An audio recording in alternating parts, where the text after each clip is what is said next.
Thank you very much for coming onto the podcast, Steve.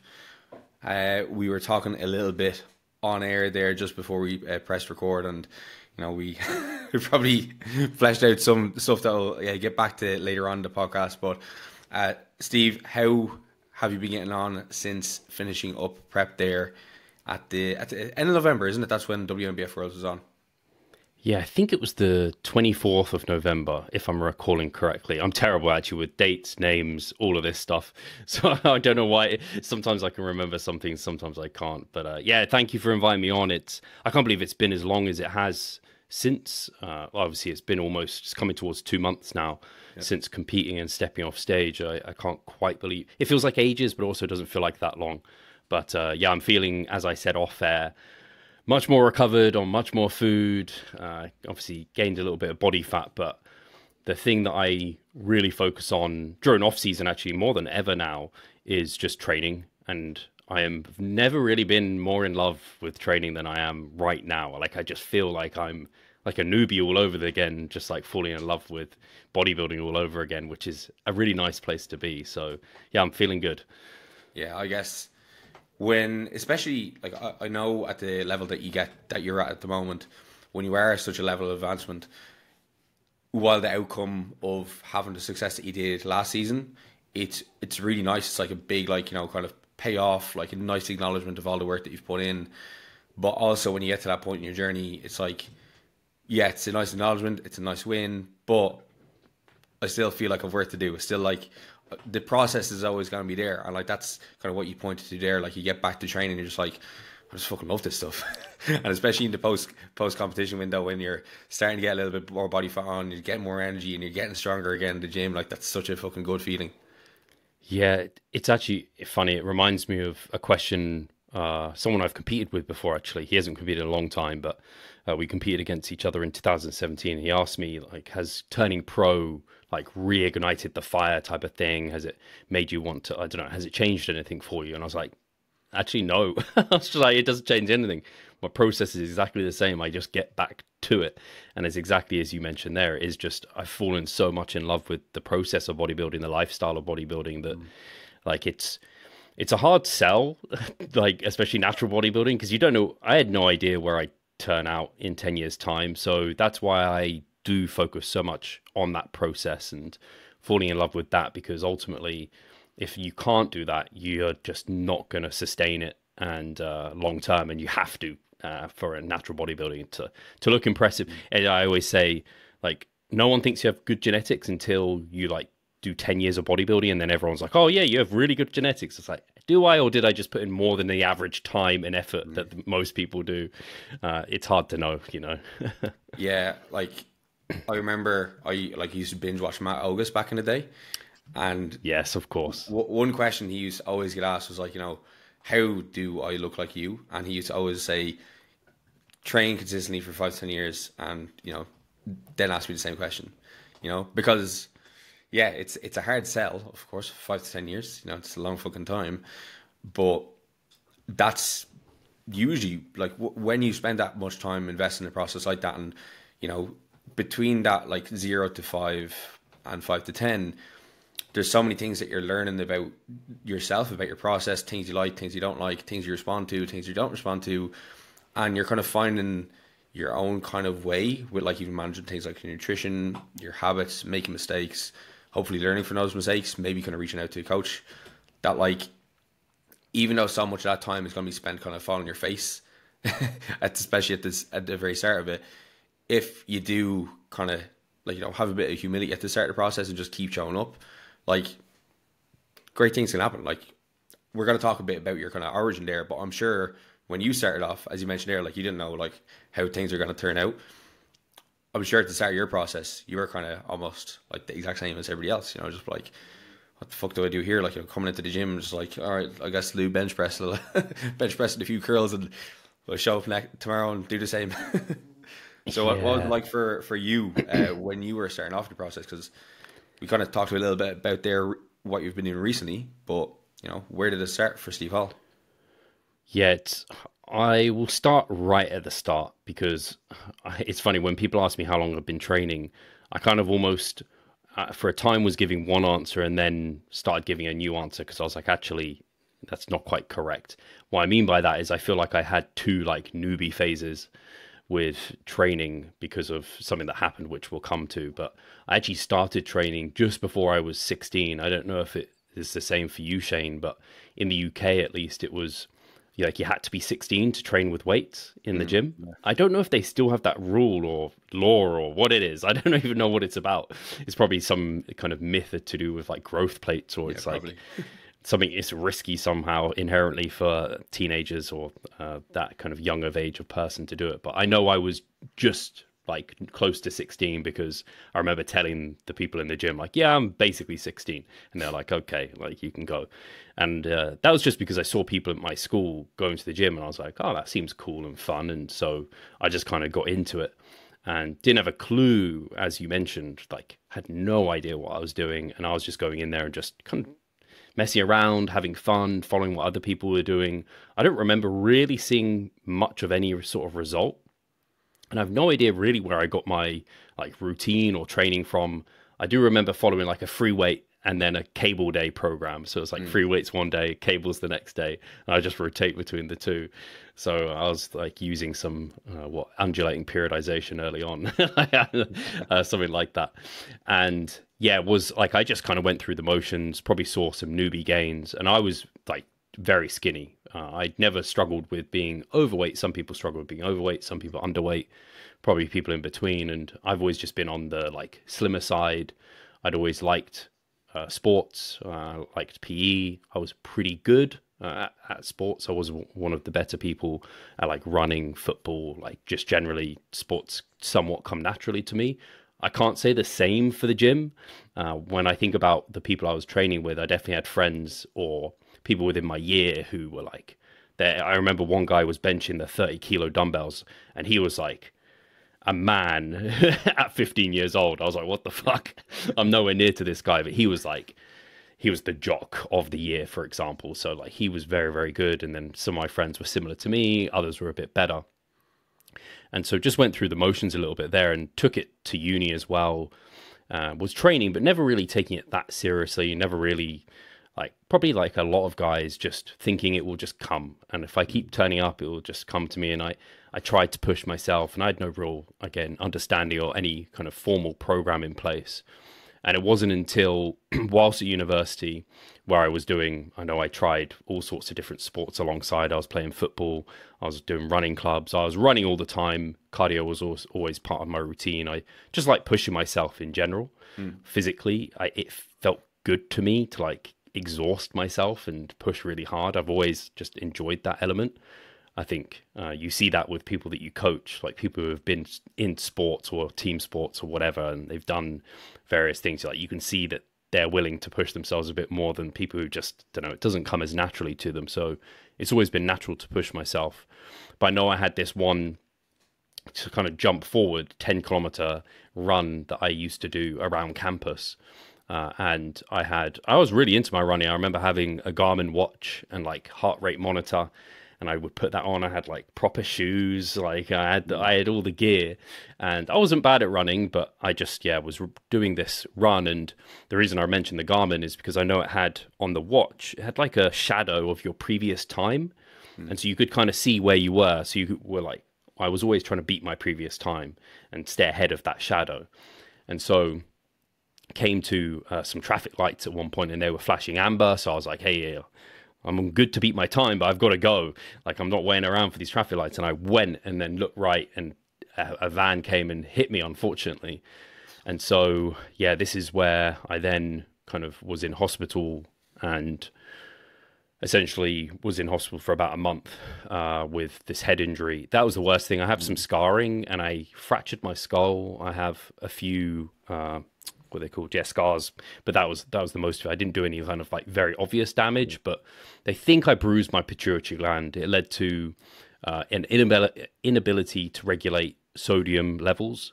So I was on fluid restrictions for an extended period of time. I remember specifically drinking this or having water within this smoothie bottle that was 250 mils. It was like innocent smoothie bottles, if you've ever seen those. They're like these tiny little bottles with like juice in.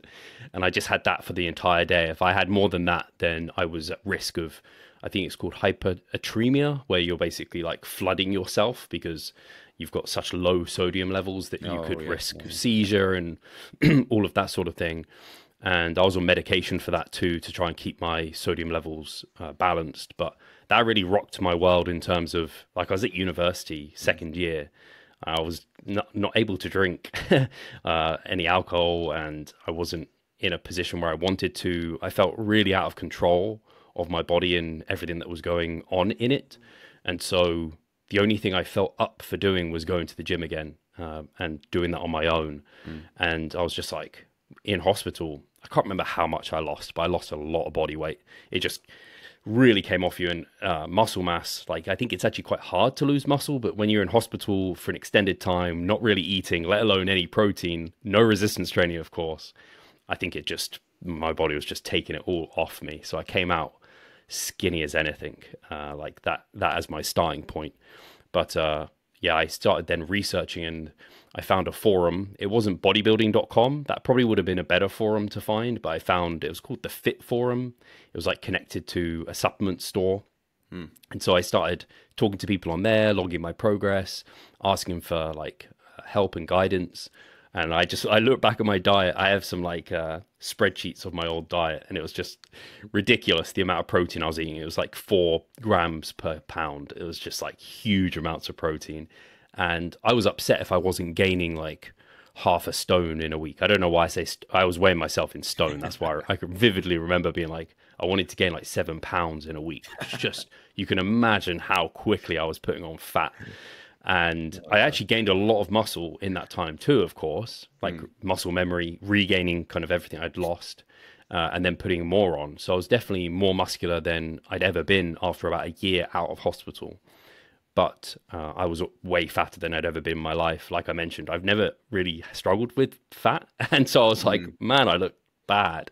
And it was at this time, actually, I'll go full depth. So I noticed I had lumps under my nipples at this point. And so I was like, man, what is this? Like, I got quite concerned, actually, because, I don't know, lumps under nipples. I was like, could this be some cancerous or something? I don't know. I had no idea. So then got it checked out, and they were like, yeah, it's gynecomastia. We're going to get your hormone levels tested. And my testosterone was like through the floor. They're like, well, when was the last time like anything sexual came into your mind? I was like, never. And they were like, so how do you feel day to day? I was like, pretty depressed. Like, I feel pretty shit. I'm not particularly happy. I was just pushing myself, hoping that my body would respond. And I wasn't in great shape at this point at all. And obviously I'd accumulated all that body fat. They were just like, we're going to put you on testosterone replacement therapy. And this was another consequence of that head injury, was that the bruising of the hypothalamus, pituitary gland, kind of those hormone centers, I just wasn't producing the testosterone that I should. And so I was kind of like having that, and then decided I need to trim some of this fat. And I went through like a warrior keto diet type of thing. And so I was doing that and still trying to learn more. And this is when I started to come across more educated people in the field. So I started to come across, I remember Ian McCarthy, if you know Ian McCarthy at all, Shane. Yeah, I remember. Yeah, so he was like one of the real initial evidence-based, like scientific minds on YouTube, I think, along with Matt August that you mentioned earlier. And I was consuming all his content. And he put me on to then 3DMJ because he was getting coached by Eric Helms. And I started to learn about natural bodybuilding and being like, oh, wow, like people actually compete with this. It's not just kind of looking good to look good and doing it to enjoy it. I was like, man, I want to compete at some point. And so I remember going to my doctor and just being like, can I come off this? Like, can we trial it? Because I've got ambitions to compete as a natural bodybuilder. And I don't think I can be taking this. And you can't take testosterone replacement therapy, even if it's for therapeutic use, to compete. And he was like, oh, we can trial coming off. But most people, when they go on TRT, they're on it for life.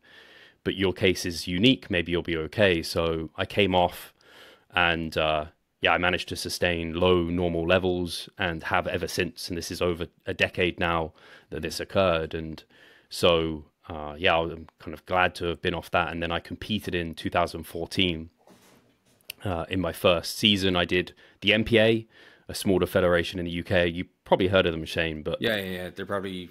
They're way before like UK, the FBA and WMBF, weren't they? Probably yeah, one of the original ones.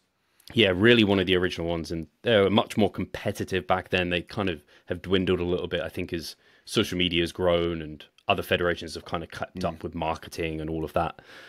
They haven't quite as much, but yeah, I competed with them. I remember coming third last in a novice, just random novice like regional qualifier, and then I did the UK FBA, which at the time they just had a finals and nothing else. I didn't realize it was even a finals. I just went to it. I was like, hey, let's do this thing, and yeah, I came. Where did I come? Fourth, and Ben Howard. Who you'll probably know, Shane. Like, if people don't know him, just kind of search him on Instagram and see his crazy glutes and just massive size. Who is now a pro natural bodybuilder, and yeah, he was levels above me at that point. I actually remember stepping off stage. My mum was like, "You're not shaped like the other guys. Like, are you sure you want to do this?" She was like, "I don't think you're going to be a great bodybuilder there." So yeah, I certainly wasn't made for the sport. I just loved the training. I loved the nutritional side. And also part of that whole process, which I kind of rushed through, but from finding Matt Ogus and 3DMJ, I started to learn about, macros, flexible dieting. I can control these things. I don't just have to blast protein and eat barely anything. And like, I don't have to cycle carbohydrates so crazy. For that first show as well, first season, I had a coach who was like evidence-based and using these things. And he kind of opened my eyes to online coaching too. And during that time, because I was so in love with learning about the human body, nutrition, training, how if you manipulate these inputs to the body, you get like an output. And I was just like fascinated by it. I was like, wow, if I change that in my nutrition, I do that in my training, like I get this outcome. And it's like, it's almost like an artist, but also like the scientist. And so I was working, so I managed to make it through uni just about. They kind of recommended me taking a kind of gap year because they're like, you're so fucked. But I was stubborn as fuck, and I was just like, right, I'm going to do my revision. They let me take my exams later, I remember. But I managed to get a 2-1 from university, and then I started doing office jobs. And I was just on the side, coming home and training every single day. It didn't matter if I got home at 8 p.m. and I needed to be in bed by like 10 realistically. I was getting home and training every single day. I remember running into work as well. Stupid, because I just like being active and pushing my body again. And I remember being at work and listening to YouTube videos like Ian McCarthy and making notes whilst working, like meant to be working, right? So I was clearly, and during the commute, reading Lyle McDonald's website. I came across Lyle McDonald, bodyrecomposition.com. I was just like consuming all this information. It was just like, wow, so much education, so much better than that forum I was on. There was actual like scientific evidence and explanations behind things, and everything made sense to me, which is why I've always liked the evidence-based and scientific approach, because it just, if you asked someone a question, they'd have an answer for you. It wasn't just like, trust me, bro, or it's worked for me. It was like, no, you do X, Y, and Z, it leads to this outcome because of this and this and this. I'm like, that all makes sense. Sequential makes sense. So when I was doing the office job, decided on weekends, I'm going to take the time to become a qualified personal trainer, just in case I want to go down that route.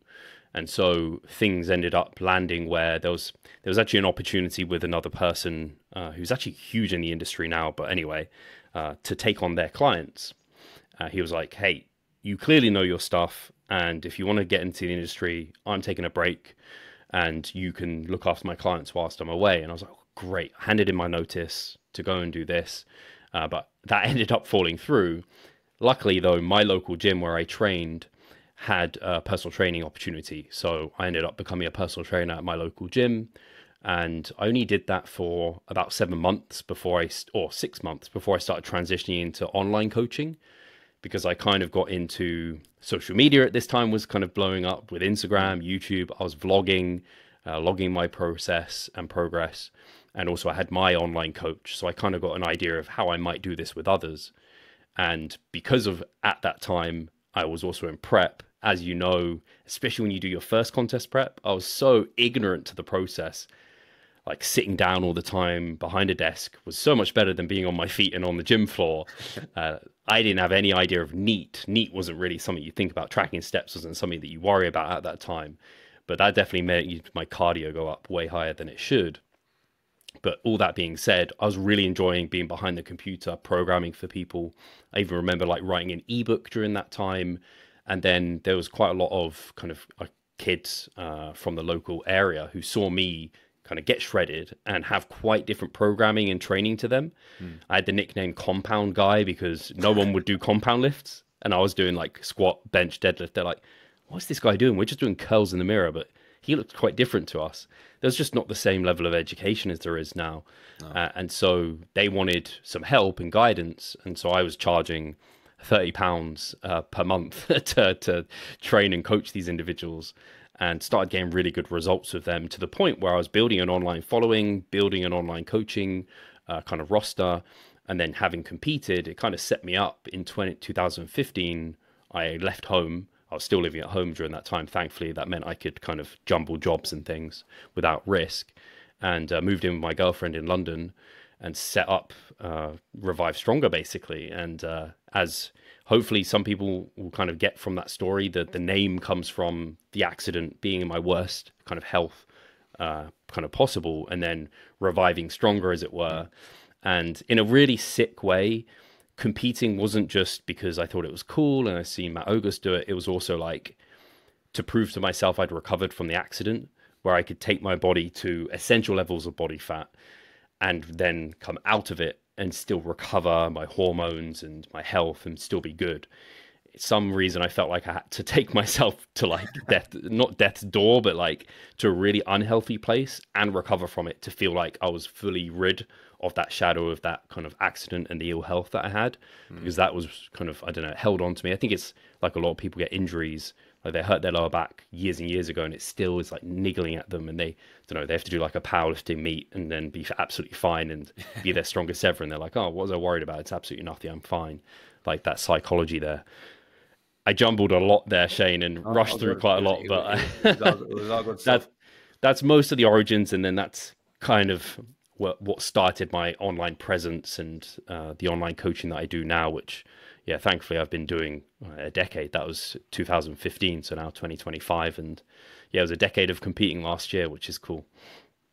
That's it's pretty incredible story, and it does kind of make sense in regards to you throwing yourself into the depths of despair by choice into a contest prep and coming out of it, because you did mention as you're recovering from your accident, you felt like you didn't have like much control over like your kind of life. You didn't really have much control over like your body. So a contest prep and the recovery after it, like if there's ever a time where you feel like as in control of your life or in control of your decisions, it's like when you're going through a prep. You know, as you said, like, you know, all the meticulous kind of habits that you build up, tracking your nutrition, like being diligent with your training, diligent with the likes of your NEAT, your cardio, and, you know, all of that through the peaking process and your posing, everything there. It really does give you like such a great sense of like mastery of your life, and even through doing it. Like, so I'm lucky in the sense that I only competed in 2022 for the first time, so I've learned from everybody else's mistakes. So when I did my prep, I actually I'd done so many other diets like leading into it. I actually found prep was relatively handy, like, you know, and I did get like, you know, dug out glutes as like, you know, best I could and stuff like that. So I got pretty damn shredded. But, you know, the level of control and mastery that I felt when I was doing that was just like on another level. Like, you know, I felt like after doing it I could accomplish anything, and I think that's what you see with a lot of people who are quite successful in natural bodybuilding.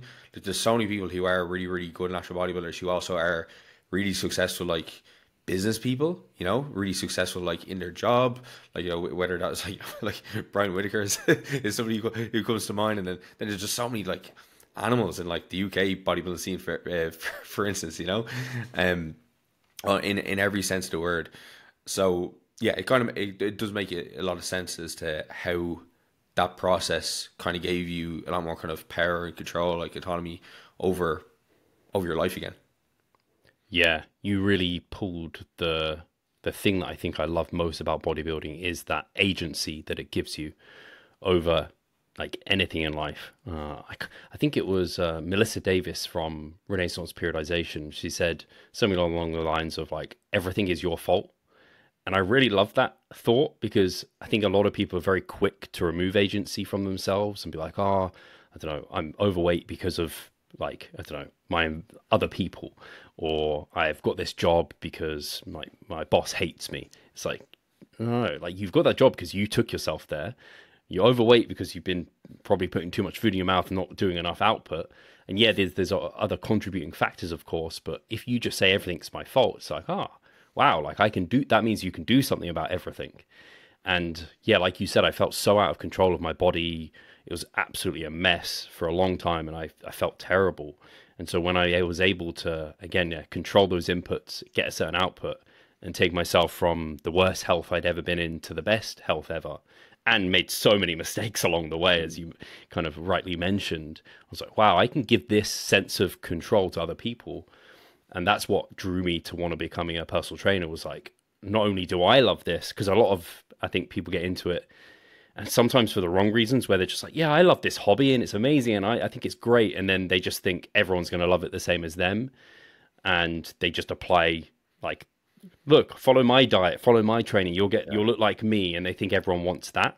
Whereas I've always just come at it as like, I love learning about the process and how it's different for different people, and this level of agency and better of health and well-being. And it doesn't matter if you're a bodybuilder or you're just like a housewife, you can still get the same benefits from having those aspects of controlling your life. Like, again, when I particularly remember being a one-on-one PT, and I would work with some housewives, and they're so lost and confused with all these different diets. And I'm just like, I've seen through the matrix. It's macros and calories at the time. It's like, I know why this diet isn't working, because you're eating too much peanut butter or whatever. They're like, I thought carbs were the enemy. And I'm like, no, I know the answer. And so, yeah, it's been so nice to continue to learn more than just like calories and macros, of course. And to help people better and better. And to feel that sense of agency, I think is huge. Mm. Yeah, and I guess, as you mentioned there, with like training more people who have like more, I guess, sane goals than like getting on stage and competing in bodybuilding. Like, so many of the things that you learn through like the bodybuilding process, if you just take away the competing element, right, like the getting down to essential levels of body fat and like, you know, everything you do in peak week, and how, like, you know, to an average person you might look just like insane, a lot of the habits and behaviors that you do end up like forming end up being things that, like, if you were to tell an average person to do for the rest of their life, they'd be in a really, really good health position. You know, training to support their muscle mass, that's going to help them support their longevity, bone mineral density, you know, eating a mostly whole food diet, you know, obviously incorporating some things within your day, like if it fits your macros crowd, like that are going to still allow you to have a little bit of enjoyment, but like, you know, primarily looking at proteins, you know, whole grain carbs, good quality fats, you know, trying to keep an eye on your body composition over the long term, you know, looking at your sleep, managing stress, keeping active outside the gym, like all of these things. Like, if you didn't even put a label of bodybuilding practice on it, like you could just put health practice on it and it would look the exact same. And I think it's just the level of precision. It's the level of precision and the level of, I guess, urgency that comes with the bodybuilding process. It's just like them turned up to 11. You know, the way I would say it to people is like, if I'm coaching somebody who wants to get in shape for a holiday, you know, nobody's gonna like look at them like on the first day of their holiday, be like, you look so much better with like that lower line of your abs being a little bit more defined or a little bit like more popping out. Nobody's gonna think that. Like, the only person who cares about that person's level of leanness right there and then is them. So the process that is needed to take them from where they are pre-holiday diet to at the end of it is completely down to their own expectations and what they want to achieve, and that will dictate like how hard you go with that person, right? You do bodybuilding, there's certain standards you have to meet. You're getting up on stage against very muscular people, very lean people, so you know you don't want to embarrass yourself. So it is like there's almost like a higher level of, you know, this is the standard, this is where you're going to be held to, and you don't really want to be getting up there and feel like you don't belong, because that's a horrible feeling to get up there and feel like you don't belong, because it does happen to a lot of people. You see a lot of people at regional shows, like, kind of qualifier shows, and they just haven't done their homework, and it's really, really annoying. Like, for me as a coach, it's really, really annoying to see that. Yeah, I completely agree with you. I think like the principles of bodybuilding are just applied to the Gen Pop basically for a lot of their goals that they have in mind, where they want to feel fitter, healthier, have better longevity, that sort of thing.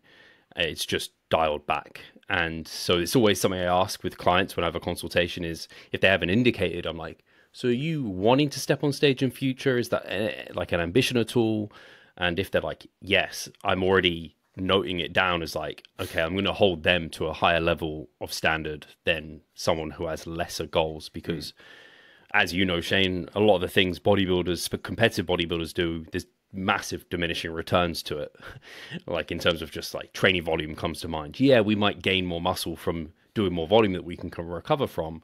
But once we've done X number of sets, like every set past that is like massive diminishing returns. So the kind of, I guess, what's it called? The results to the investment, it starts, that ratio starts kind of falling out of favor. But we're willing to do that. And that makes sense for a bodybuilder who's stepping on stage, and like small margins can be the difference between first, second, third placing or not.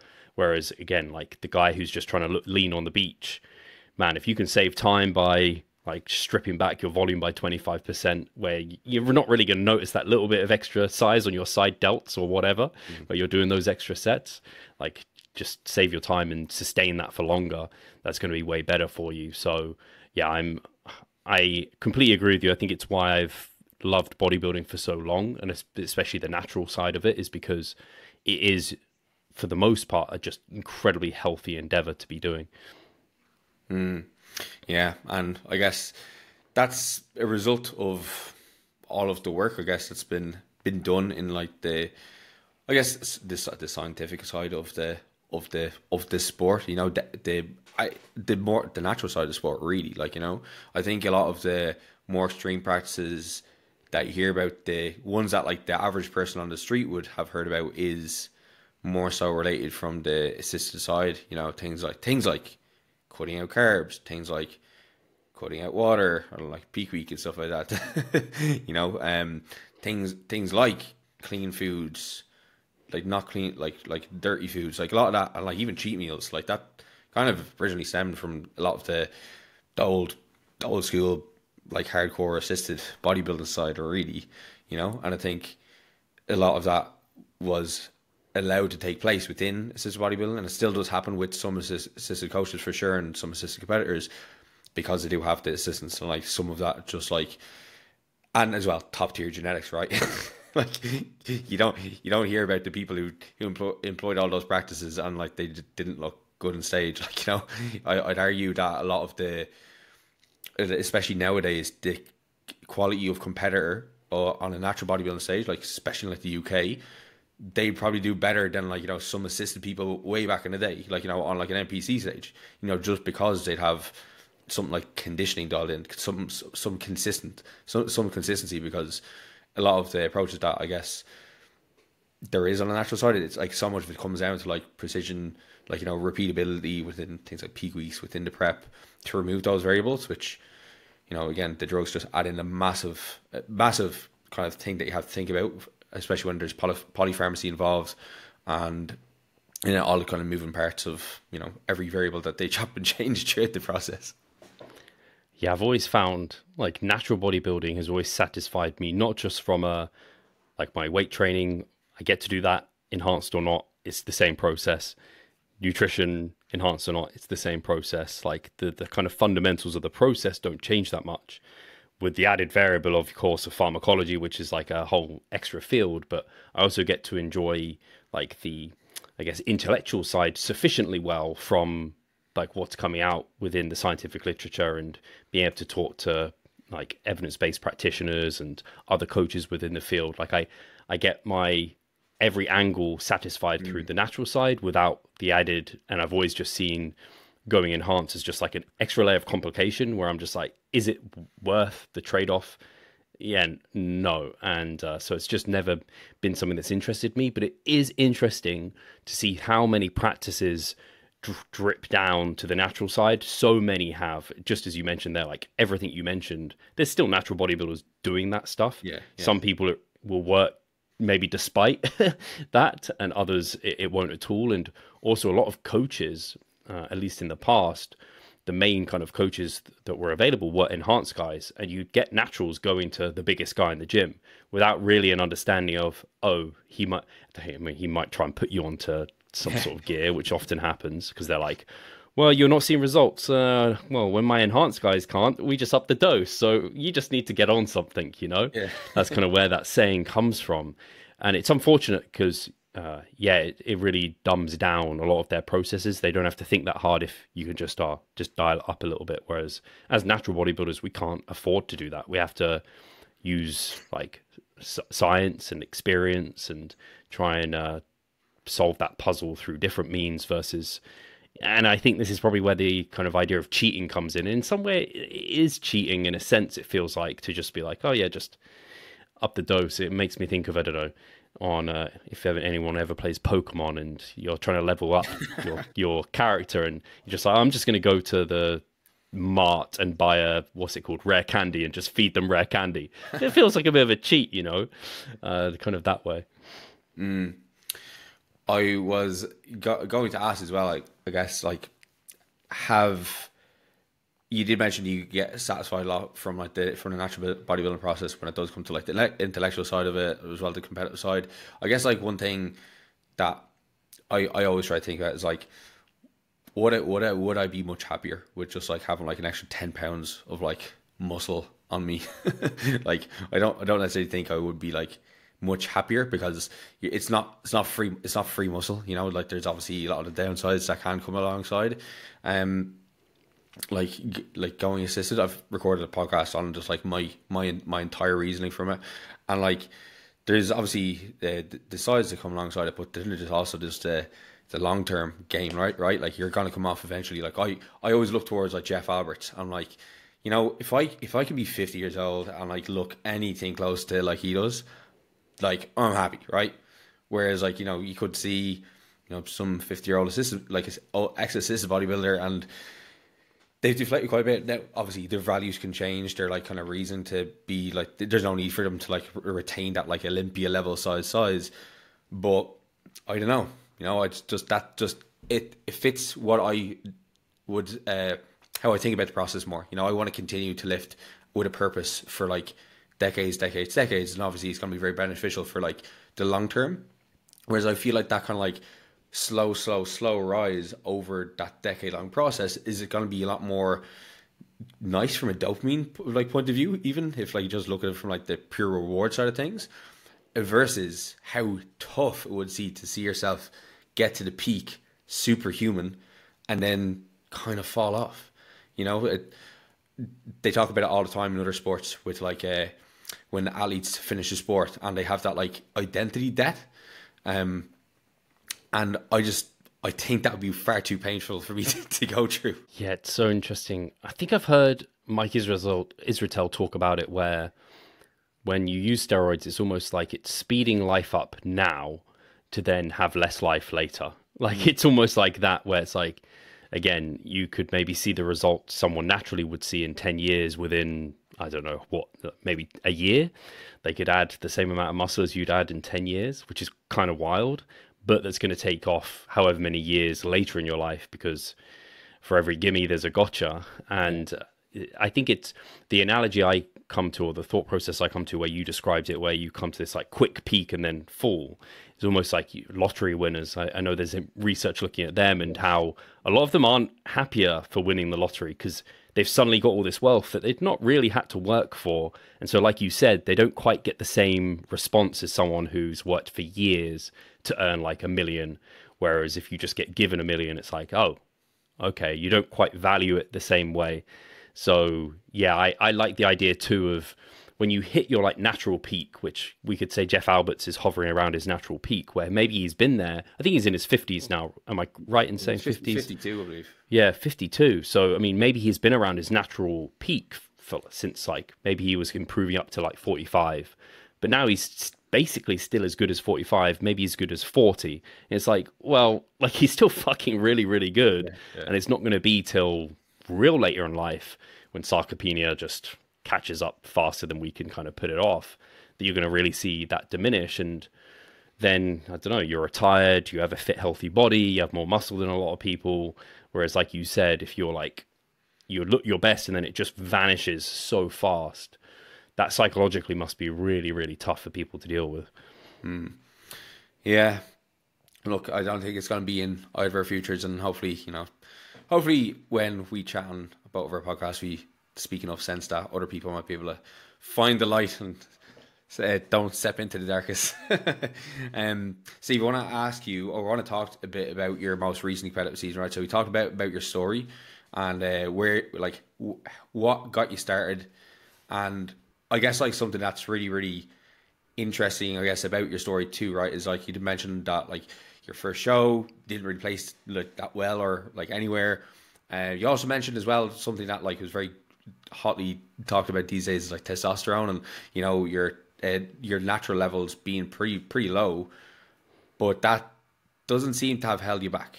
You know, I think a lot of people, especially young guys, right, it's like testosterone's all the talk of the town like these days. You know, testosterone replacement therapy, and you know, people be like, oh, I've got low testosterone levels, I'm never going to be able to grow muscle. They're like ignoring all the other stuff that they're not doing. But like last year you turned pro, like after, God, like how long was the journey from like your first show to I believe it was the Netherlands show, wasn't it? WMBF Yes. Netherlands. Yeah, it's really cool. Like I wanted to compete in 2024, literally because it was a decade from 2014, my first season. I was just like, there's something nice about it being a decade. Let's do it. I felt that every single time I did 2014, 2017, 2021, and then 2024. So there's always been like 3-year time periods between each one, which I think has really served me well.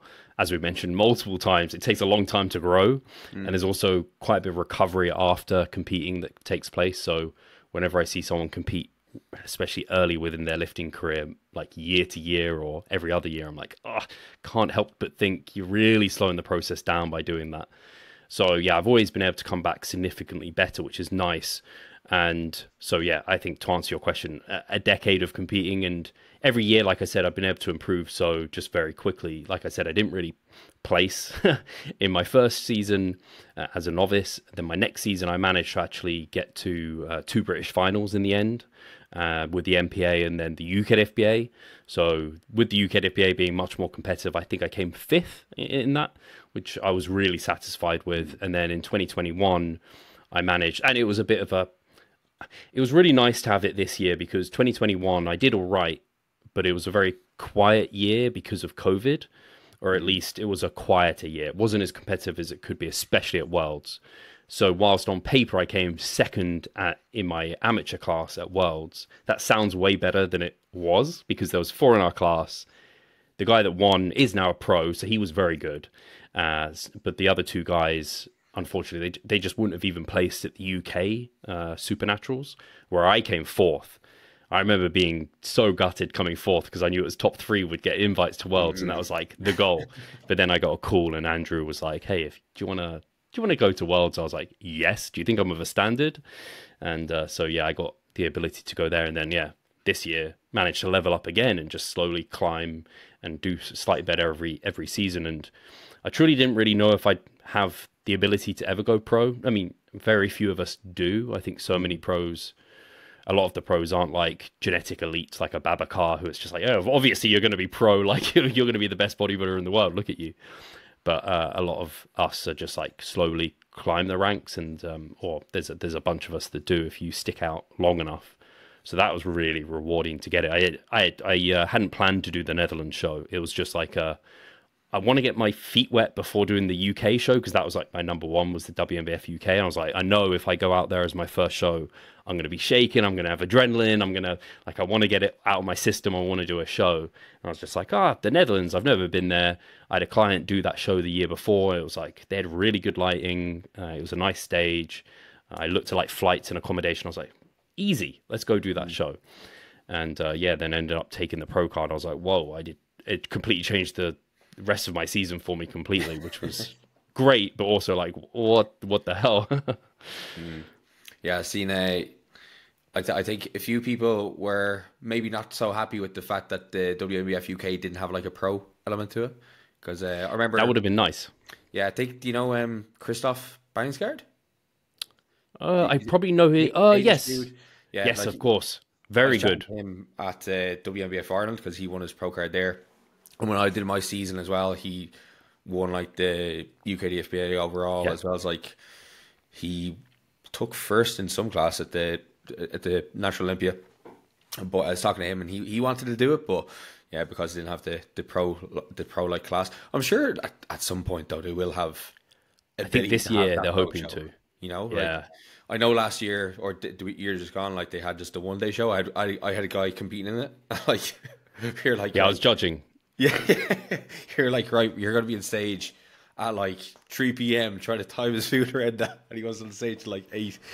Oh, disaster. Anyway, but you made a massive change to your season this year, right? So you started working with Cliff Wilson, and like I think it's incredibly impressive that up until then that you had been self-coaching. One question I have for you around self-coaching, right, is a lot of people when they say they're coaching themselves, it's just they just don't have a coach, and they're not going through any type of like process really, like data collection and stuff like that. So like what did self-coaching look like for you? Obviously maybe at the start it was a little bit different to what it was like, you know, as you got a little bit more kind of into things, but I'm curious to know that.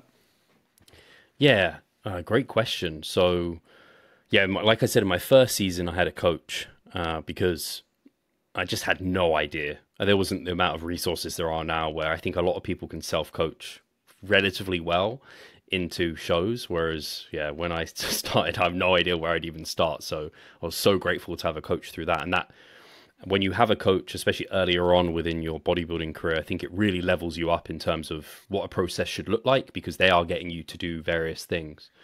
So basically ever since then, and I was doing it before then too, and I think I learned a lot of this from 3DMJ and like Matt Ogus, where it's like, hey, take daily weigh-ins, take a weekly average, look at that versus the last week. Are you moving in the direction that you need to be? So I probably have weigh-in data from, I don't know, over 10 years of weigh-in data somewhere that I've logged it in various spreadsheets or on various apps and things like this. So I've been doing that a long time. And then log booking. So just tracking my lifts, making sure that I'm getting stronger over time. They're two things if you're not doing as a bodybuilder, I don't think you're going to be a very good bodybuilder. But if there are two things you do, it's like that law of like Pareto's law, where it's like 20% of the things you do are going to give you 80% of the outcome. They're like two small things that you can do that are going to just like dramatically improve you as a bodybuilder. So they're two things I always pay attention to. Outside of that, a lot of things just come like naturally. Like I don't use I always talk about this because do you have an Aura ring at all, Shane? Yeah. So many of us do. I don't. And that's because multiple times I've thought about getting one, and I actually had it like in a basket. I talked to someone, Greg Potter, who you might have heard on my podcast. He has a PhD in sleep and all this. He's always been like, Steve, don't buy it. You're just buying it for the sake of like having data, but what is that data going to provide you? And also the accuracy of that data, so on and so forth. I was like, yeah, I mean, when I have a poor night's sleep, what do? I just get all my sleep practices in place to get a good night's sleep. Like it's maybe it would keep me accountable, that sort of thing. I can definitely see that element. But so I just do everything I should do for sleep, and I get the best sleep I possibly can. If I have a poor night's sleep, I know why. There's nothing like obvious going wrong. And then, yeah, so I have my training in a spreadsheet. I just use Google Sheets like I do with my clients, and I logbook on there. And then with body weight, I've actually been using, I use a Bluetooth body weight scale, and it just uploads it to my Renfo, I think it's called. It just means I don't have to type it into a spreadsheet all the time. So, and now I'm using Happy Scale, which like has like a moving average, so that I can just look at. And then I use my Fitness Pal, of course. Sorry, tracking my nutrition, of course. One other huge thing that will just set you up for success. And I'm that guy that likes control, and so I have a ridiculous My Fitness Pal streak. I can't think of the last time I didn't log in, even on like a Christmas day. I will. habitually log in and I'll track like a breakfast, even if I'm not logging the rest of the day or on holiday. I'll still probably like track something. It's just like such a thing for me. And it almost, by having that element of control, it makes me feel more free. Whereas when I don't have that, it's kind of like being put me in, I don't know, I have a week and we're not going to tell you how much money you have to like spend on food and various things that you need day to day. You just have to like go by feel. And I'm just like, I have no idea. I can't be reasonable. I don't know if I should buy this. So I'll just buy nothing. So I would be that guy with like food. I just undereat all the time. And that's how I started out, super skinny, because I was just always worried about gaining fat. I much prefer being like, at least land within this range, ballpark, like eat mindfully, like you'll be all right. And I'm much better at that. So yeah, tracking, training, logbooking, body weight, and then my nutrition through MyFitnessPal. They've been the big three cornerstones in my like off seasons and comp prep. Then every time I say that there's more that then I think about. I used to take measurements, girth measurements, fairly regularly, like every few months. But I just found, especially as I got later in my career, they changed so little, it almost became disheartening to the point where I was just like, fuck this shit. Just my waist measurement goes up. I don't really want to see that. So I much prefer just photos. So every kind of deload I would take, get under standardized lighting, take some physique photos to kind of manage that process. But yeah, I mostly, especially in the last few years, just really fall in love with the process and know if I do these things, I will be getting the outcome I want. Not so regularly checking, am I there yet? Am I there yet? Am I there yet? And letting the results kind of come to me, knowing it's going to be slow and just enjoying the ride. And that's how I've tended to go. Yeah, it's amazing what like having a few just like self-monitoring practices will like do for your progress as a whole, especially like when you're early on. Like you can make a lot of progress by just, you know, having a review of your food day to day with the likes of your MyFitnessPal log and like, you know, tracking your daily weigh-ins, taking your pictures, tracking your training. You know, some of these things are just so basic, but like you talk to so many people and they're not doing it, you know. Like you ask them what they did in the gym last week and they're like, I can't remember exactly like the sets and reps, and I was like, what type of split are you following, or like what type of like like how many sets do you do in the gym? Like I don't know, like however many feels good enough, or whatever machine is free, and you're just kind of meandering through your kind of your training and just expecting, you know, kind of good level results. And I think this is why, like, you know, conversations with like people like yourself who are like in a very very advanced position, and you know, again, there's no shortage of people that you can watch on YouTube and stuff like that and get good advice off, or just like bodybuilding vlogs that are such a thing. You can just see how somebody's kind of living their life, and you know, very rarely is it a case you have somebody who's like documenting all the stuff that they're all the stuff they're not doing, you know, like they're not showing themselves having some like process with their nutrition, or like, you know, some process with managing their body composition, or like, you know, having their training like set up in like a specific way. And even as you mentioned there with the nutrition, like it doesn't necessarily have to be, you know, to like an exact macro target. Like it doesn't have to be an exact protein, carb, fat target. Like it can be ranges. That's something I use a lot, like with clients. It's something I've got from like the likes of 3DMJ. Like I worked with Brad for my contest prep, and you know, I actually work with them actually led me to being less reliant on loads of data, if you know what I mean. So their spreadsheets are very very condensed. Just they tracked what mattered, you know. Like I got my Oura ring, and when I got it, I thought it was the best thing ever. I could track all my data. I had a whole spreadsheet where like I track like my REM and my deep sleep and shit like that.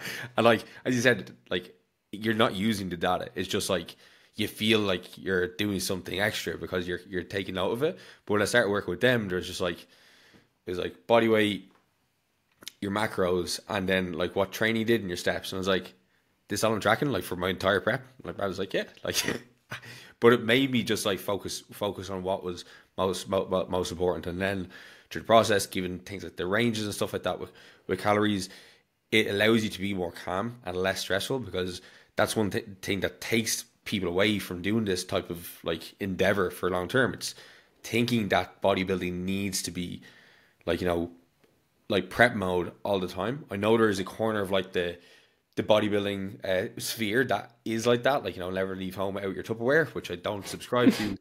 I think it kind of gives a false sense of control. Like, Yeah. that's just not realistic. But also, I just don't think that they're going to be the people who are going to be keeping up these habits when bodybuilding finishes. You know, as you kind of utilize a lot of the practices you just said there that caught you from, you know, being an amateur to, you know, pretty much up to your pro season. You know, they're not practices that you are going to drive yourself insane over. They're things that are going to be very easy for you to kind of implement on a daily basis without like feeling as if you're micromanaging every aspect of your life. Yeah, it's so funny. You mentioned that small subset. Sometimes, I've said this before, I sometimes don't feel like I fit as a bodybuilder, especially in the UK scene. It's quite a hardcore scene. I don't know if it's changing, evolving slightly. Maybe it's getting softened. Maybe the kind of evidence-based space is getting a bit more, not respect, but like they're getting like some more attention and people are picking up on those practices. But yeah, sometimes I feel guilty because I'm like, oh, I'm eating at Subway rather than like having my weighed out chicken, rice and broccoli or whatever it is, you know? It's like, dude, come on. Like the degree of, like you said, it's a false sense of accuracy. And also I think some people, and bodybuilders are bad for this. I was definitely bad for this for the longest time.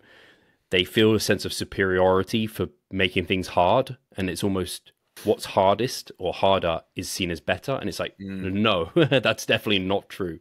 And sometimes the harder thing for bodybuilders is pulling back or being more flexible, being more free, giving themselves room for that. So yeah, sustainability we keep coming back to as a natural bodybuilder is so key. So if you're doing anything that you're looking at and like, is that driving results? Is it sustainable? If it's like, no, it's not really driving results, it's probably not a sustainable practice. Like, definitely don't need to do it. And yeah, it's funny you mentioned 3DMJ. So they're some of the variables that I like to keep an eye on for sure. And as I've evolved as a coach, I've actually asked for less and less from clients. And I try and remove data points that we're tracking as soon as I'm like, hey, your sleep is always good. Remove it. Only talk to me about sleep if it's poor, like stuff like that. But Cliff, for example, literally body weight, like once a week. Let me know what your body weight is like, and we'll go like that. And so that was a bit uncomfortable for me. And that's part of the reason I chose Cliff for this last prep, was like, he is going to coach me differently to how I'm used to coaching myself, and also how, say, 3DMJ, who I would definitely think would be able to get me to stage really well, but I don't think I'd have the opportunity to learn as much maybe from them, because I think I already do things quite similarly to them. So let's try Cliff, who's a bit more edgy with his like single weigh-in, and he actually didn't get physique photos from me quite deep into prep either, and I'm like wanting to send him them. I'm like, hey, here's his process, I'm going to respect it. So that was new. Yeah, I was going like, that was the kind of like next part of the conversation. You segued into it pretty damn nicely. So was the decision to move on from self-coaching to work with Cliff, was that mainly educational based? So like you want to learn and grow as a coach, or was it a case that you're like, you know, been doing this thing for a bit of time now, you know, want to like level up into this season, like, you know, if we could give a stab. I know you weren't expecting the pro card, but if you want to give a stab at it, like, you know, it'd be nice to just like have some of that mental load taken away from you. So yeah, what encouraged the switch? Yeah, absolutely both. So definitely the educational perspective, one, to like learn how an elite, I mean, I'll call him elite. He's like, He is elite. Arguably the best natural bodybuilding or bodybuilding coach, like one of the best bodybuilding coaches in the world. Yeah. Arguably the most successful natural bodybuilding coach there is. And I was like, hey, if I'm going to get coached by anyone, I might as well go. And there was even, I remember saying it to a few people. I was like, I don't know if Cliff will want to work with me, because I'm like, who am I? Like, I haven't got that much potential, whatever. But he jumped at it, which was really cool. And he's loved being part of that process. And so, yeah, wanting to learn about his processes, how he does stuff, how he generates results, and seeing what I could learn and take from him, which I definitely did take quite a bit. And then also learning for myself, because I know last season I got to a point with my physique where actually we got there again this time. And last season, I think I got there and I decided, hey, digging deeper doesn't seem to be getting me a better look. It seems to just be making me look maybe worse. I think I'm going to pull back. and I pulled back and started eating up into worlds actually. Whereas this time round, Cliff and me were like, yeah, it looks like there's some more body fat to come off. Like my glutes just never, and we talked about it just recently on the podcast, my glutes never came in like a Dirk or someone like this, where it's like, I want those lines in the rear of my glutes. I get them really nice from the side. I think there's a bit more to get there, but definitely pushed through that point where the rest of my physique paid for it. And I just got, and I felt so small at that point. And it is just that ratio of kind of fullness and muscle to fat loss. And I just seemed to be getting more of the fullness and muscle diminishing and going. And unfortunately, that also hit my confidence as well. And I look back and I'm just like, man, that just wasn't the right call. And me and Cliff noted it, I think a couple of weeks before Worlds, where just like, I brought it up. I was like, I don't think we're seeing what we want to be seeing, are we, Cliff? He was like, yeah, I think we've passed the point of which we're seeing any more fat loss and we're just losing like size of muscle. And I was like, fuck's sake. Well, that was painful too, to go to that point. Like I have never felt that degree of fatigue, cold, moodiness, and my training, everything was a chore. It was really horrible to go through that, but it was a good lesson. And I don't know if I would have pushed myself to that point if I was on my own, like I didn't in 2021. So it was nice to have the push from Cliff. But again, I don't think it was necessarily the right choice. But yeah, I don't hold anyone responsible to that. It was just an educated bet on our behalf. It maybe didn't bring the best and most competitive look towards Worlds, but it kind of was what it was. And that's something I really wanted to learn, was like, have I just not pushed myself hard enough in previous contest preps? Because there's always more to come off, but there's more you can push yourself, especially if you're doing it smart. You always kind of leave a bit in the tank. You don't like completely destroy yourself. But it gave me kind of confirmation that, you've done things pretty well in the past. I haven't, but I will say last year was a particularly stressful year for me outside of prep. One of the most stressful years of my life. So actually having a coach, I really started to see why my clients like having a coach, because it is just so nice. Just offload that, like just send them away and here, tell me what to eat. Fantastic. Don't have to think about it. I was still managing my training, of course, but there's only so many modifications you make to training anyway, especially during a contest prep where you're kind of like nothing much is particularly training. I just reduced volume a little bit, maybe rotated some exercises here or there when I was seeing things not going the direction I wanted to for those. So yeah, it was great, but yeah, mostly, all those reasons you kind of mentioned, and then just being like, the best athletes have coaches. Let's see if a coach can actually make me better than I am on my own. And I think we definitely did that. It pays off massively, like in that kind of like that stage of prep where, you don't really feel like you can trust your decisions as much, to have that extra eye there, because as you said, it was a point that you kind of got to in your last prep. And, you can ask some people that maybe you trust and stuff like that, but because maybe they have been following your process from, the starter prep towards the end, they might not necessarily have all the information they need to actually make an informed decision. And I guess, like, I've followed Cliff for a long time too, and he's worked with, like, a lot of, like, a broad range of competitors. Like, he's worked with, like, IFBB pros to WMBF pros, like, world champions, and I'm sure he's seen it all. I'm sure he's seen, preps go really, really well, preps go really wrong. I know he is a big fan of, like, the rapid backload and everything like that, which is obviously a very... I can imagine the first time you incorporate that as, like, a coach, it'd be so fucking stressful. Like, when you're trying to get an athlete to be calm, and then you're like inside, you're actually burning yourself. Yeah, the rapid backload, that you brought up another good point. I wanted to learn what peaking method Cliff might give me, and then if it was the rapid backload, which it was, I did that 3 times for every show, what it would look like, because I've incorporated a semi-rapid backload for myself, and then I've done it with one client before. But the process that Cliff has is unbelievably meticulous.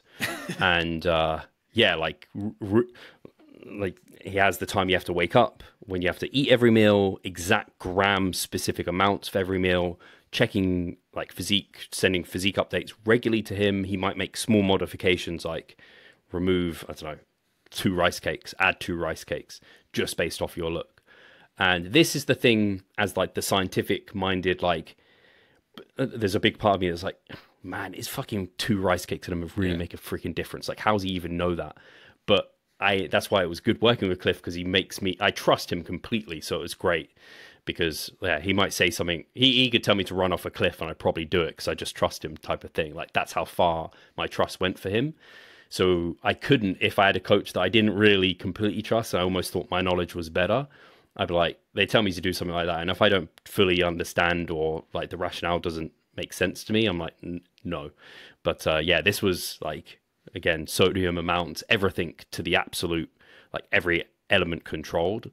But yeah, I don't know if I don't want to do a rapid backload again. I'll tell you that. I don't enjoy the process at all. Not that you're meant to enjoy peak week necessarily. I completely take that, where it's like, peak week isn't like a week to enjoy just more food and whatever. It is to bring the best look possible. Obviously, as you've mentioned, like there's a stress element to it too. And peak week, through rapid backloading, through Cliff's specific approach, is very stressful. I think there's some things that I could change to make it less stressful and more manageable for a client, which I kind of had already done when I did it with my one client, where it was more based off foods they'd been eating before, and there wasn't such a severe depletion beforehand, stuff like this. But I have to say, the thing that I liked least about the rapid backload was the water loading. I've only just recovered from that like a month ago or so, where I just had the urgency to pee all the time.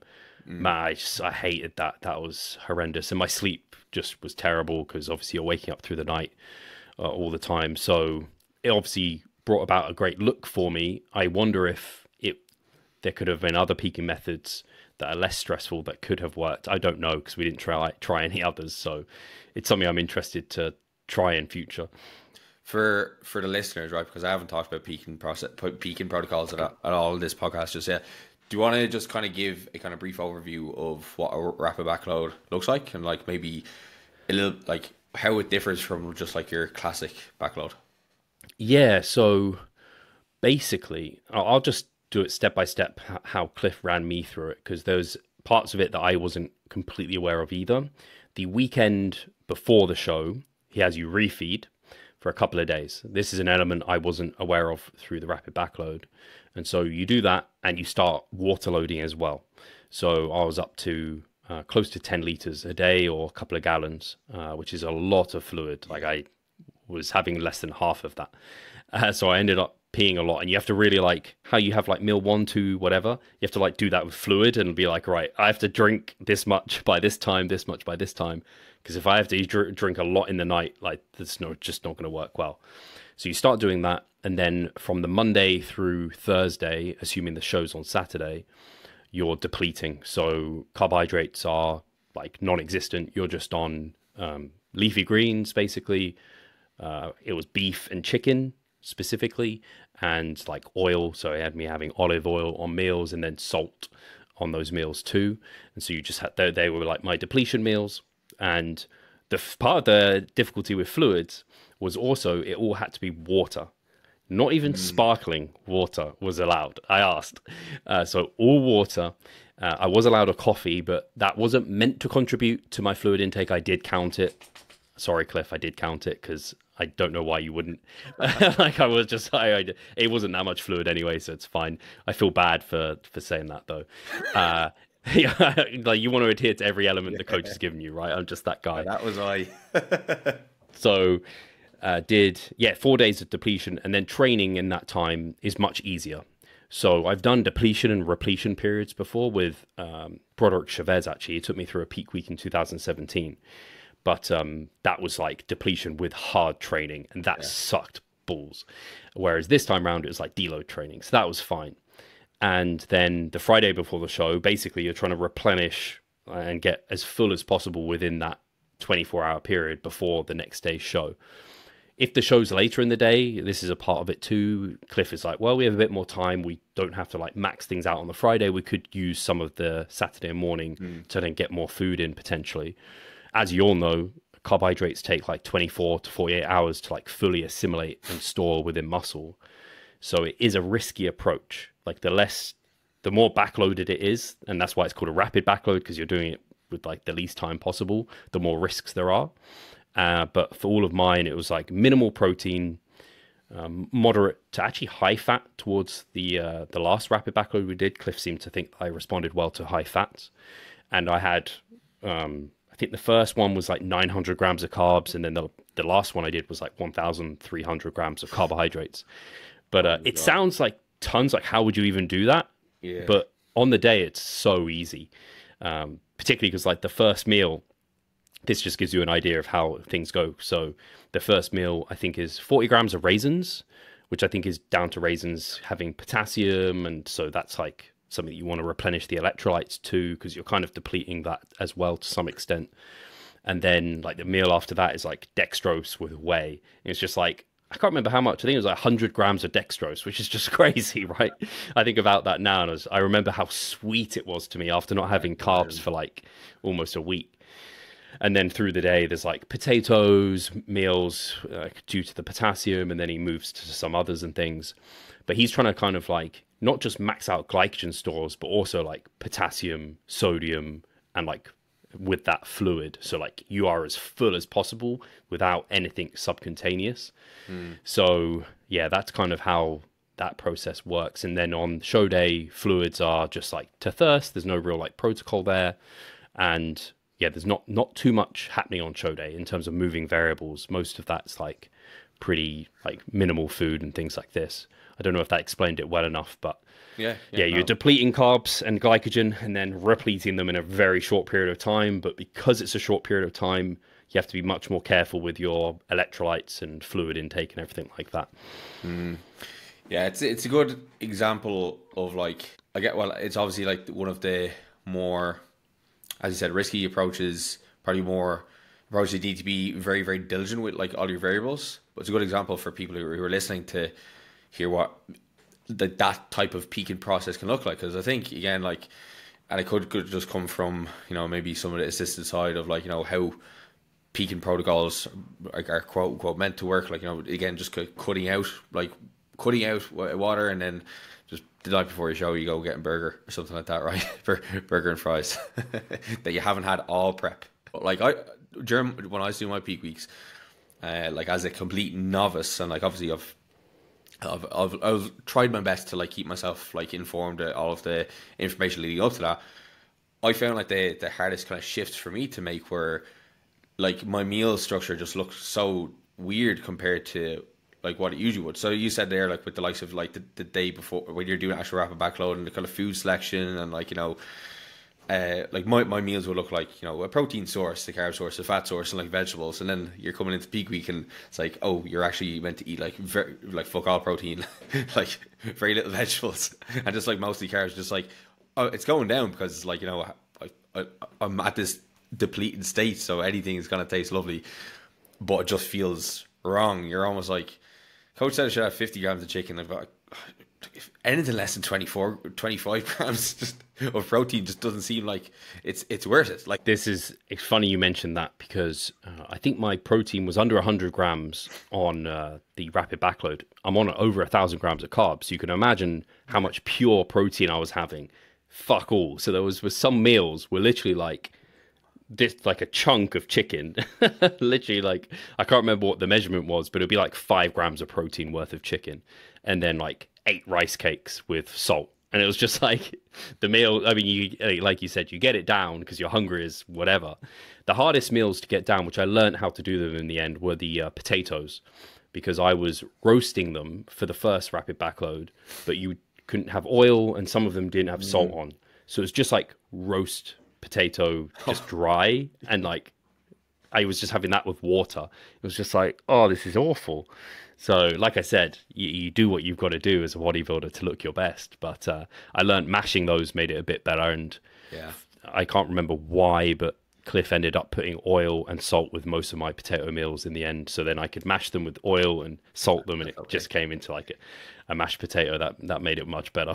Yeah, I remember I was talking to one of the other guys in Ireland who does bodybuilding, and he's telling me like a previous coach got him to essentially just do potatoes and bananas, just like I think like for 2 days before a show. That was it, and I was like something like 27 bananas or something like that, and like, you know, Whoa, like a kilo of potatoes like each day.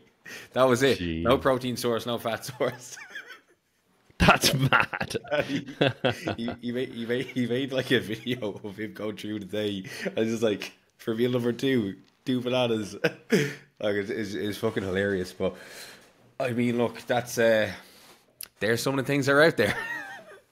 This, like you said, peak week's one of those things where we're only just getting some like published literature on it, and I mean, there's not a lot. A lot of them are like case studies, and probably a lot of people ran with the I think it's like evidence-based peaking approaches, and it was like with Scott Stevenson and Cress Barakat, and that had like a fat loading as part of it, stuff like that. But it's like that a lot of it was based off just like mechanistic and kind of experience. It wasn't actually like, I think a lot of people thought, oh, it's like published literature, so it's like, and it's like that's the way you should do it. And I think a lot of people ran with that. It's like, you know, it's just one approach that might work well for you, but you don't have to utilize that.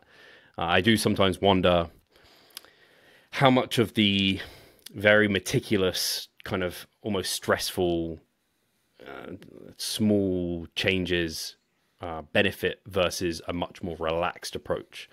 I've always been fond of the progressive linear load, where for the listeners, you just basically eat almost the same. You just slowly ramp up your carbohydrates, keeping obviously water and fluids, like they might follow up with carbs, and you wouldn't let your fiber get out of control, so you're like a bloated mess. But you just look at the physique. How's it looking?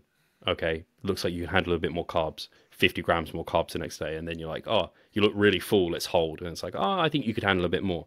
Maybe it goes up. That I've always found to be like so risk-free and way more enjoyable for people, because you just look better and better every day and have more and more energy, and stress is super low. But yeah, it's kind of pick your poison, and clearly Cliff uses the rapid backload because it brings a look that he's particularly fond of and thinks it's worth. Yeah, I know AJ Morris uses that quite a bit, like the linear load.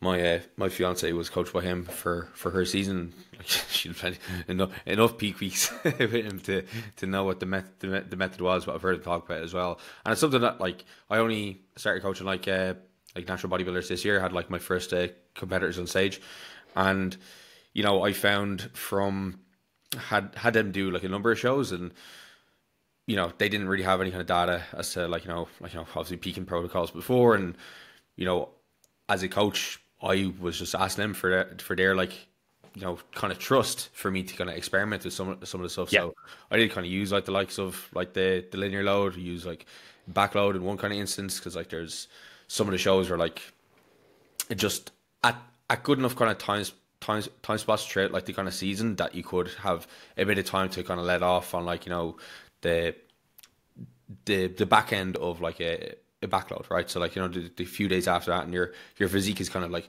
washing out, you're getting back to like your deficit calories before the next show.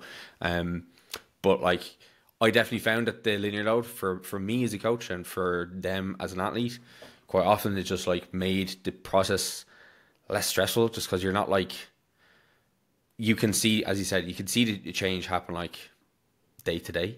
You know, and as well, you're not expecting anything huge. I think that's a big thing that like comes into the peaking process. It's like, especially if people haven't been through it before, is they see their physique at the start of the peak week, and then they have this expectation that like at the end of the peak week, they're going to look like completely different. You know, they're going to all of a sudden have dropped like an extra couple of pounds of like body fat, and like, you know, their glutes are going to magically be in now, and it's just not really the case, you know. And I think sometimes when they go through that, like either the front load or back load, they can get a little bit overwhelmed or even like overthink the actual process. Like, you know, you could give somebody a plan and say just follow it like letter by letter, But then what comes into the plan as well is like the stress levels, that uncertainty, the expectation, and that itself can just make the person's look be off on the day versus the linear load. Again, you don't like, you're seeing the level of change you're going to see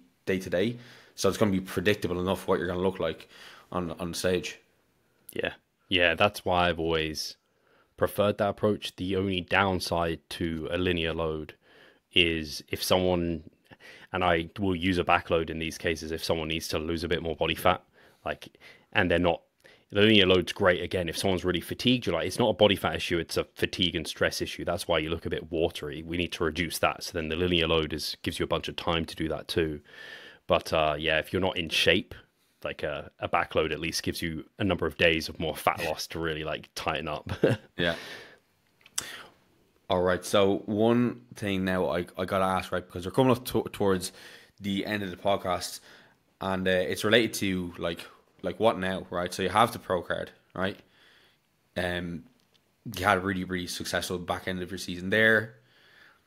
But what's next? Like, obviously once you get the pro card, it's a complete level up. But I think, it's the kind of mistake of a lot of like beginners maybe to like think that when they start competing that they want to get the pro card right away just because it looks cool.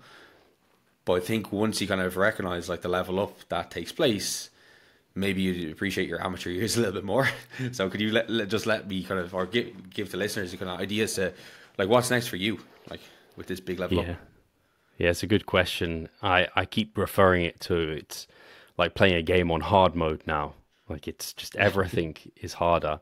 And I remember saying to my mum, she was like, so what's the difference now? And I'm just like, it's the same. It's just now I have to go against better people. And she was like, couldn't you have won some more shows? I was like, yeah, you know what? I only actually won 2 shows in my whole season, in my whole career, which kind of sounds wild, right?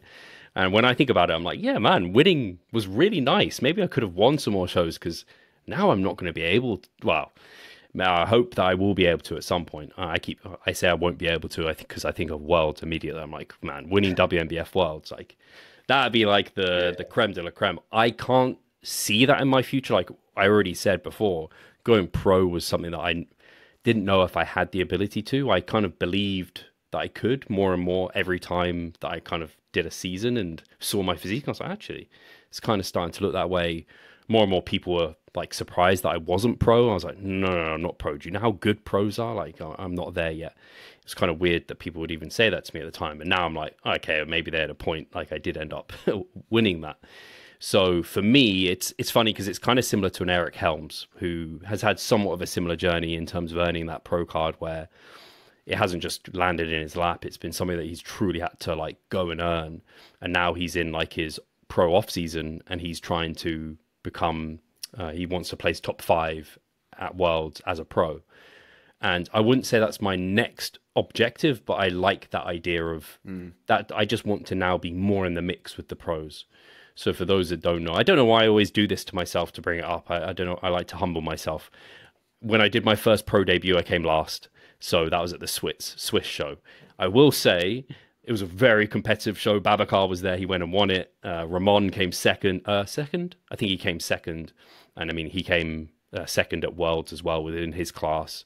Like basically everyone who placed above me did very well at Worlds. So they were like, almost everyone there, apart from the guy that came 1 place above me, were in the top 5 at Worlds for their class. So it was a crazy show actually to do as a pro debut. But it was nice to see the photos and the videos. So I was like, I kind of hold my own in that lineup. Like it's not, I don't look terrible, even next to Babacar. I don't look terrible. That's kind of crazy. And it's nice to have stepped on stage with arguably the best natural bodybuilder that we've seen for the longest time. He obviously went and won WNBF Worlds. So yeah, I came last there, sorry. And then at WNBF Worlds, I came second last. So I will argue the last 5, you could switch them around a fair bit. I've looked at some of the photos and videos from the day, and yeah, I don't know how happy I am completely with the judging and that process. But I mean, I don't like to be that guy ever, especially as a judge. Like I know how hard, but I also know how hard it is, especially when it's a big class of 16 of us. Yeah. So I know when there's that many people on stage to really like, I know it could be a point between people, like it's going to be tight. So I get it. I see how I placed where I placed, but I easily could have seen myself places above, but still I was in the bottom half. So I guess that comes back to I don't necessarily want like a top 5. I eventually would love that, to place in the top 5 at Worlds, top 3 after that, obviously, and then like you keep trying for more. But if I could just place in the top half, I'd be pretty happy with that. So I don't know if I would have done that if I think about my placing and if I was a few places higher, but I still think I was in the bottom half. I'd love to place in the top half at Worlds. And I'd like to do some like pro shows like within Europe or what have you, and place like top 3, start getting some of those under my belt. Just the same as an amateur, like you're starting at the bottom of the pack, you try and place top 5, top 3s, like maybe second, winning a show. So I'm just approaching it the same as that. So that's kind of nothing really changes. It's just, I said this to my partner where I was like, I kind of feel like I've got more of an excuse when I'm, I don't know, missing things or late to things because I'm going to train. So for example, like I'm going to my sister's baby shower and I'm like, I might be a bit later because I got to get my training in. I'd have done that years prior as well when I was an amateur, but now I'm like, hey, I'm a professional bodybuilder. You got to let me get my training in. I'm a professional at this, right? Or if I'm being awkward with food, it's like, hey, I'm a pro now. Like you got to let me be awkward, otherwise I'm not going to climb the ranks. So for some reason I feel like I've got a bit more of an excuse, but I still was like that beforehand. Yeah, well, it's like the saying of like I've arrived, you know, like I've finally kind of got to this place where like as you said, you didn't expect it to happen last year, and like every person who gets into natural bodybuilding, it's like always our like kind of dream to kind of make it to that part one day, to step on stage with like people that like you look like. Babacar, like, yeah, as you said, probably best in the world, probably one of the best natural bodybuilders like we'll ever see, and to step on the same stage, compete against them it's a very cool thing to say, you know, like to get to be on the stage and compete against people that you will either have idolized or like, you know, really respect their physique, and to feel like you have belonged, like, and to feel as if that like that's going to be level that you're competing at from now on. You know, like that's your stage now, you know. That will, like, obviously it's going to help you level up a lot, because it's like anything, like you get thrown into like a group of people who are doing really well in life, you're going to start doing better in life. You start training with somebody stronger than you, you're going to get stronger. You start competing with people who are like, you know, up there, that's going to like give you a whole nother level of like fire into your training, as you said you already have. And again, like it's a place where, you know, every amateur kind of hopes to be one day. Not everybody gets there, as you said, because there's, number one, genetics. That's going to be a massive thing. The second thing is like with natural bodybuilding, it's time. You know, most people, if they had the first season which you had, right, they would have stopped there and then. They would have been like, this is not for me, you know. But like if you have a passion there, and you don't, obviously when you're in your early days, you are obviously thinking about the reward and where you could potentially be. Like it'd be silly to say that you're completely process driven at that time. But you know, if you can again humble yourself and like think about the journey in the longer scheme of things, it does allow you. It does kind of give you a bit more perspective. I kind of mentioned earlier on that, like, you know, I see like Jeff Albert's, like, you know, being like 50 years old, being Jack Dad. But like I've also like looked at your journey, and I've looked at like Eric Helms, and I've like look where they are in like their kind of life and their kind of journey, how long they've been doing it, and like, you know, how long I've been doing it. And if I can just like kind of give the same level of effort over that level of time, I'll get to where I want to be, right? I think a lot of people in general population, a lot of people who listen to this podcast can take like the exact same lesson. There's a lot of times, especially like in natural bodybuilding, the difference between you and a pro, whether that's like the card or the level of behaviors or like the wordiness of their physique, whatever, like pro worthy physique. Big thing is going to be time there. You can't control your genetics, but you can absolutely control the time that you invest into the process, and you will eventually get there. Yeah, I think that's so well said. It's as I kind of got to this point, like I said, my process isn't changing. To have got the pro card, I had to have like a pro process, if that makes sense. Yeah. I kind of view it like getting a promotion at work. You almost have to be doing the job before you get given that title. And so I viewed it the same way, where I'm like, I'm just going to be as diligent as I possibly can, because I can't rely upon genetics and things like this. I have to, everything that's in my control, set it up as best I can to get the best outcome I can. And what I get is what I get.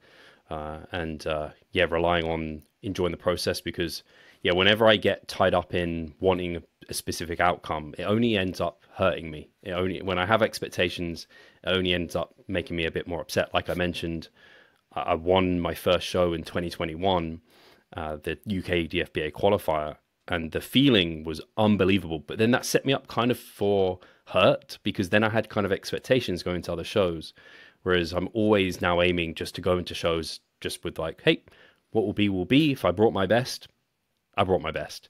I don't want to think about it more than that, because that's the only thing you can control, as you said. And yeah, ultimately, if you nail that, that's all you can do, and all you can control. I repeated myself like 3 times saying the same thing, but I think it all comes back to that. Like, hey, as long as you're enjoying it, there's nothing lost. It's all healthy. Yeah, I think once you get to a certain level of whatever endeavor you're doing, it's kind of similar to, you know, a sprinter on like on the racetrack. You know, if you start turn around, looking side to side, you're probably going to lose some time off your run. You might fall over, but like if you just focus on, you know, your kind of steps forward, you're probably going to have a much more successful, you know, race. And that's the exact same thing with, like, you know, this process. Like, I think it's important. I think looking to other people for inspiration is important, rather than comparison. Comparison, like, you know, the classic saying, teeth of joy, all that kind of shite. But like, looking for people for inspiration is really, really important. And, you know, even look at someone like Brian DaCosta. Like, you know, I went to Worlds to watch a diet year. I was sick. Like, you know, I was like center of the audience to watch, like, you know, Frederick Gibson and Ben Schuster, and, like, you know, the rest of them go at it. But, like, you know, having listened to Brian on, like, your podcast and other podcasts, no, like, very few people are ever going to be in a position where they're going to be able to stand beside him on a stage and be like, you know, put it up against him, right? But when you actually listen to how he speaks about his process, I think a lot of people can be very, very inspired by how he goes about, like how he has went about his journey, and how he conducts himself. And as you said, like, before you become a pro, you kind of have to be embodying the pro level, like, habits and pro level processes. I think that's a lot of things, something that a lot of people forget. And that can go for pretty much any goal. You know, before you have that goal, before you have the outcome, you need to be doing the shit that's, like, leading up to that. Like, it needs to be essentially something that is going to be earned. Nothing. Like, you can win the lottery. You can win the lottery, right? And, like, you can win this fucking sports car. You get handed a lot of things in life, but you're never, ever going to get handed, like, you know, like, amazing physique that's going to win a bodybuilding show or get a pro car. That's completely down to your level of work ethic and, you know, what you are kind of bringing to the table. Yeah, and ultimately nothing changes. Like, the day after I won the pro card, I'm still Steve, the, like, coach, the brother, the partner. Like, nothing changes. I think it's similar to, like, when you're in a long-term relationship and you get married.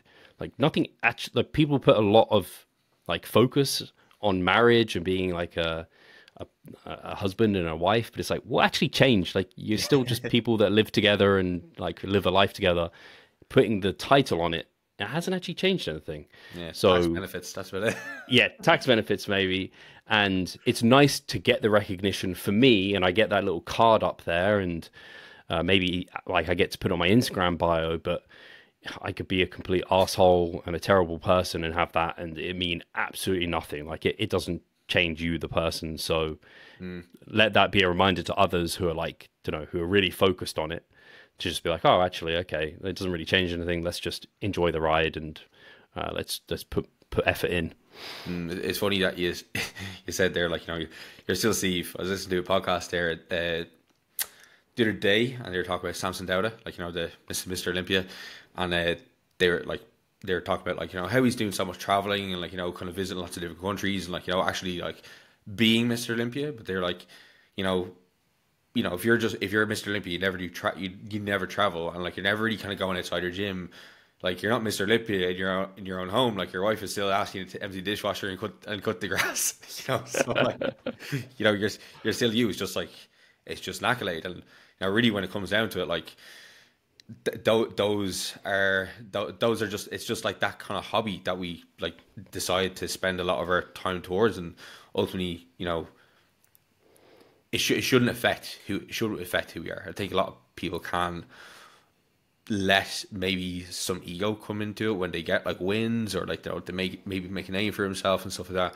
I think that's like why it's really important through that entire process to be able to retain some values, like, you know, and, like, again, kind of not to sound too weird, but like, don't forget where you kind of came from. Like, don't forget like who supported you along the way and everything like that, because yeah, the last thing you want at the end of, like, you know, a successful bodybuilding career, a successful journey towards your goal, is to, you know, feel like there's nothing left after that, after achieving the outcome. Yeah, no, completely.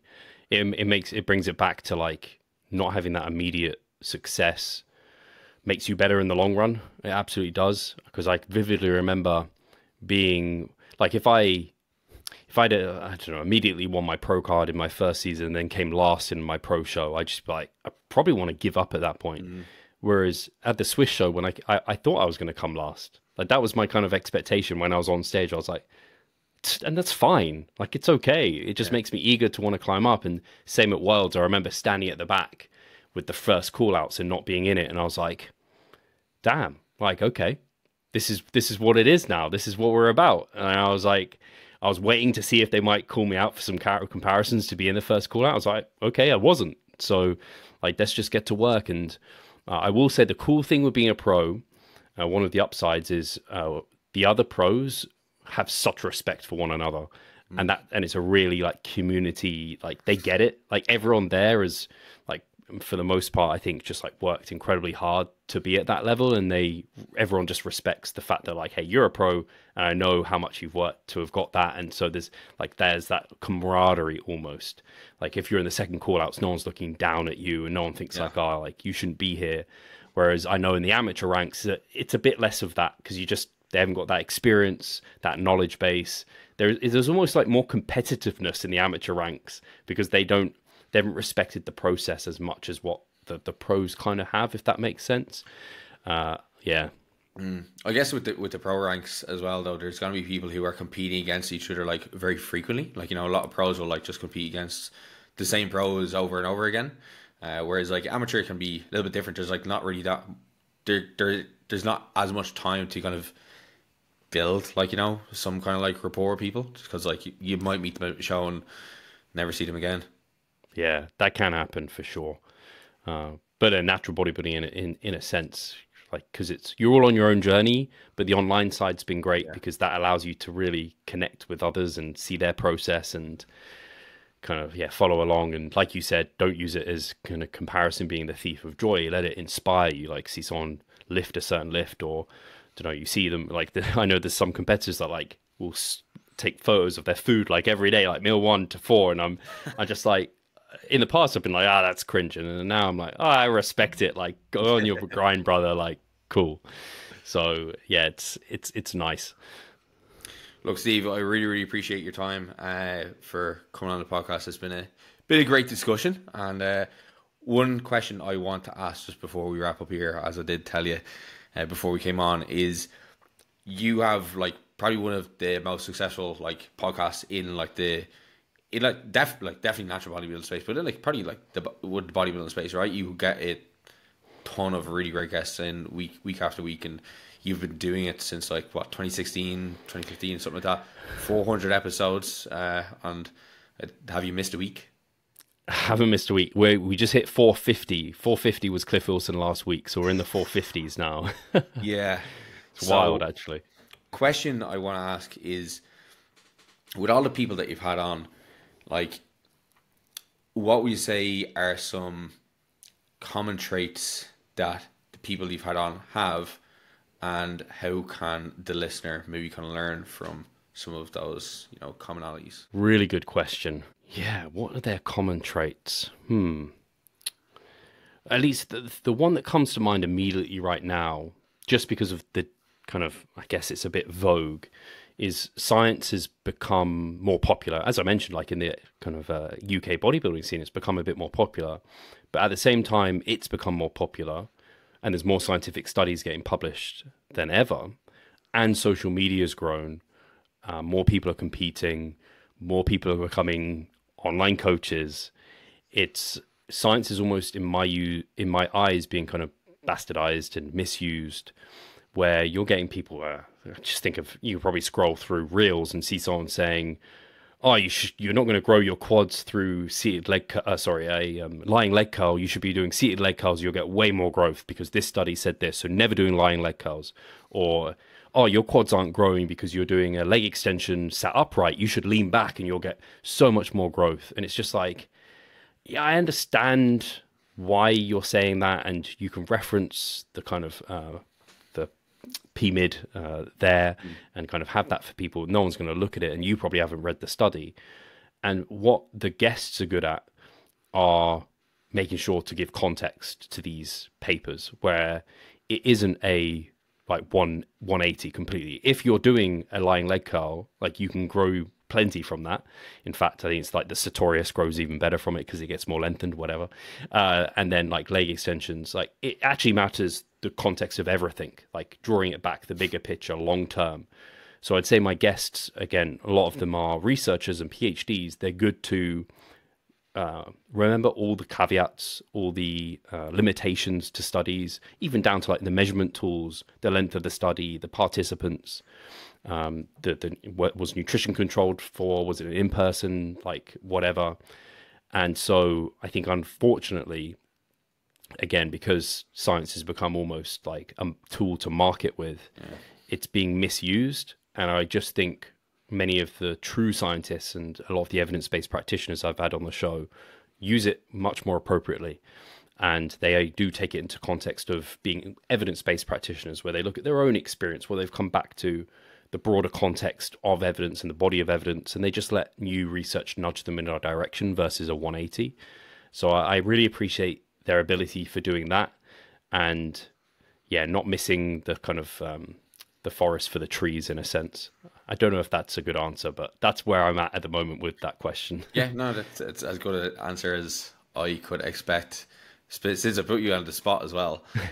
But yeah, no, like, I think that's a very good point. And like, I recorded a podcast this morning and let's talk about something very similar, and like the fact that, like, look, it's nice when new studies come out and new information comes out, and like, relative to when we were kind of like getting interested in that, like, initially, right? Like, there was like the Schoenfeld meta-analysis, like, they were like, they kind of big things, and now like there's so much stuff coming out, like the lads from Data Driven Strength, like loads of stuff coming out on their side of things, and then like the Milo Wolf Pack, all these guys like being involved in a ton of work, and it seems like there's a lot more like money being pumped into exercise science, which is class.